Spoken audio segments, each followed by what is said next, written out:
அந்த test shoot பண்ணும்போது தான் ஒரு டைலாக் கொடுத்து பேச சொன்னார். படத்துல அந்த ஃபர்ஸ்ட் படத்துல பாத்தீங்கன்னா அந்த ஜானி ஃபர்ஸ்ட் நான் மீட் பண்றது இருக்கும், அவன் ஜெயிலுக்குள்ள போலீஸ் அடிக்கிறாங்க அந்த டைலாக் இருக்கும், லென்த்தி டைலாக் இருக்கும், அது பேசு அப்படின்னாரு. அந்த டைலாக் அவர் சொல்லி பேச சொன்னாரு.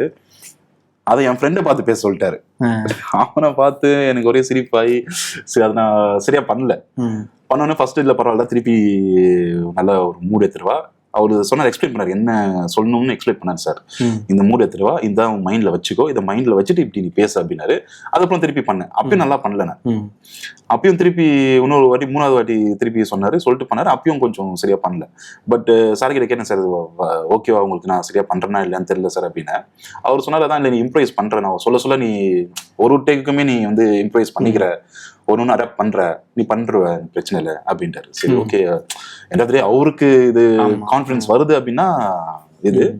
பட் எனக்கு அந்த டைம்ல மத்த எல்லாருக்குமே கான்ஃபிடன்ஸ் இருந்துதான்னு ஒரு டவுட் இருந்தது. ஏன்னா அதை சொன்னாங்க. ஏன்னா ஃபர்ஸ்ட் ஷெட்யூல்லே எங்களுக்கு வந்து ஒரு இந்த மர்டர் சீன் இருக்கும். இவன் ஒரு லாக் பண்ணி ஒரு மார்க்கெட்ல ஒரு தாதாவுக்கு இது பண்ற மாதிரி சீன் இருக்கும். அந்த சீன் வந்து நடிக்க போயிட்டோம், செங்கல்பட்டுல எடுத்திருந்தாங்க. ஸோ அந்த சீனை நடிச்சு அதை எடிட் பண்ண பிறகுதான் நான் சொல்லுவேன், டே நீ வர அப்படின்னு சொல்லிட்டு, நீ போடுன்னு சொல்லிட்டு அவனை நிறுத்தி கத்தி அவன் கையில குத்து, நீ போடுற அவனை அப்படின்னு சொல்லுவேன். ஸோ அந்த ஷார்ட் பார்த்துட்டு தான் வந்து எல்லாருக்குமே கன்வின்ஸ் ஆயிட்டாங்க, இவன் தான் பாண்டு, இவன் கேரி பண்ணி போவான். அதுக்கப்புறம் தான் அதை சொல்லும் போது தான் தெரிஞ்சது. ஓகே, அப்பதான் நானே யோசிச்சேன், ஓகே நம்ம பண்ணுவோம் போல இருக்கு அப்படின்னு. அது போல எனக்கே பிலீவ் வந்தது.